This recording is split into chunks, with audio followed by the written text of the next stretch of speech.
Ketegangan antara Iran dan Amerika Serikat terus meningkat di tengah negosiasi terkait senjata nuklir. Kami akan diskusikan ini lebih dalam bersama dosen ilmu politik dari Universitas Udayana, Evata Filomen Boromeu Duarte. Pak Evata, selamat malam dengan Tifal, Pak. Apa kabar?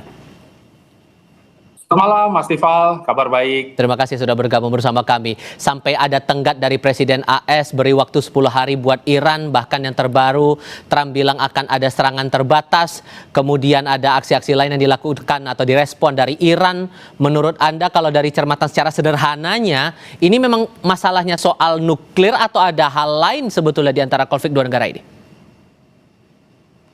Ya, baik. Ini merupakan suatu pertanyaan yang sangat kritis ya. Kita bisa melihat bahwa sebenarnya Amerika Serikat mencoba semaksimal mungkin untuk mengatur jalur negosiasi kali ini.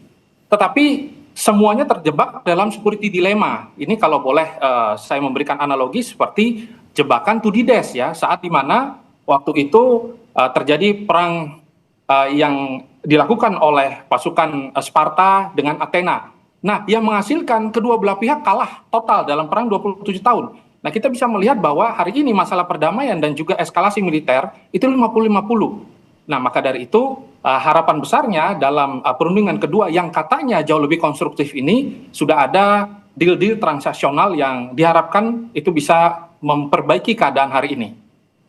Tapi kalau melihat di diskusi atau perundingan kedua ini ternyata tidak semulus perundingan yang pertama, menurut Anda nih eskalasinya bakal makin meningkat lagi nggak nih kalau dari AS dan Iran sama-sama melancarkan aksi-aksinya masing-masing? Ya, kita bisa melihat bahwa opsi serangan terbatas kali ini sudah meningkat sampai 60%. Dan harapan agar negosiasi ini tetap transaksional, ya sambil jalan. Dan opsi perang secara total itu mungkin hanya 10%.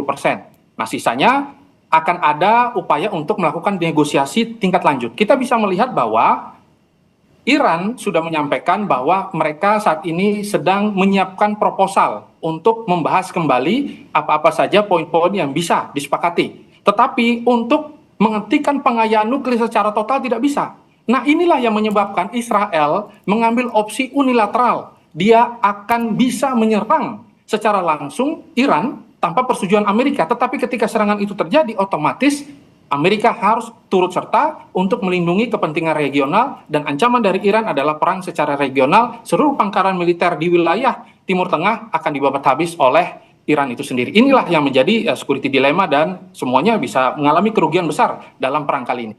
Rusia dan Tiongkok bisa ikut berperan nggak sih dalam konflik dua negara ini, Mas?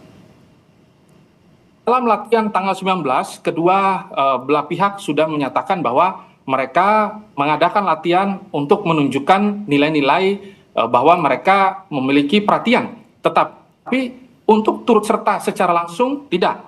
Akan tetapi kalau dari sisi intelijen, kedua belah negara ya sama-sama sudah mengirimkan peralatan-peralatan perang, operasi-operasi yang terus berlanjut ya secara bawah meja. Dan ini menjadi tanda bahwa sebenarnya apa yang dilakukan oleh Amerika di Timur Tengah ini adalah upaya untuk mendeeskalasi kepentingan dari Rusia dan juga kepentingan dari Cina itu sendiri. Tetapi faktanya ternyata ketika Amerika mencekik Iran, ternyata ada fakta yang cukup menarik, yaitu pembelian harga minyak yang sama ini dilakukan sekitar 80% terhadap Iran, itu sudah diversifikasi dan hari ini mereka banyak membeli minyak dari Rusia. Ini justru menguntungkan posisi Rusia. Ini cukup menarik ternyata. Oke. Sehingga kalau Anda melihat eskalasinya sekarang, adakah hal yang memungkinkan kondisinya jadi berbalik begitu? Ada game changer yang bisa memastikan serangan itu batal terjadi selain masalah Iran setuju penghentian program nuklir itu? Ya. Satu-satunya yang dapat menghentikan Donald Trump adalah situasi politik dalam negerinya Amerika Serikat.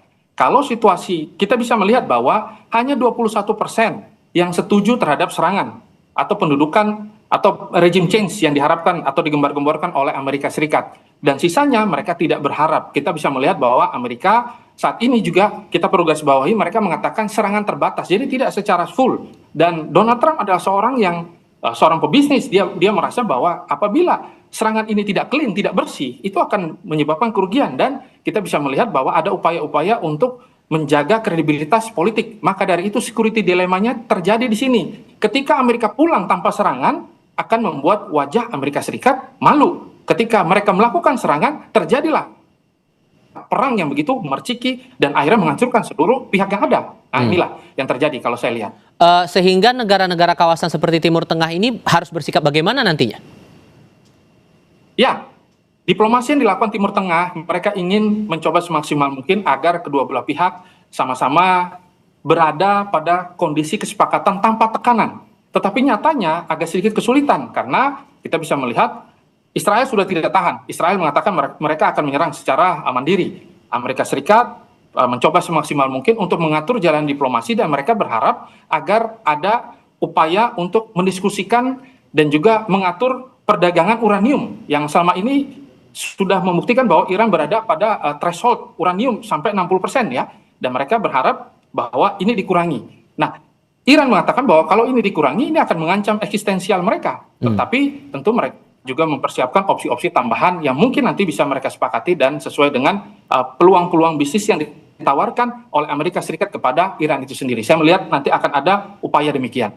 Oke, terima kasih banyak Pak Fatah sudah berbagi perspektif bersama kami kali ini. Saya selalu ya Pak, selamat malam.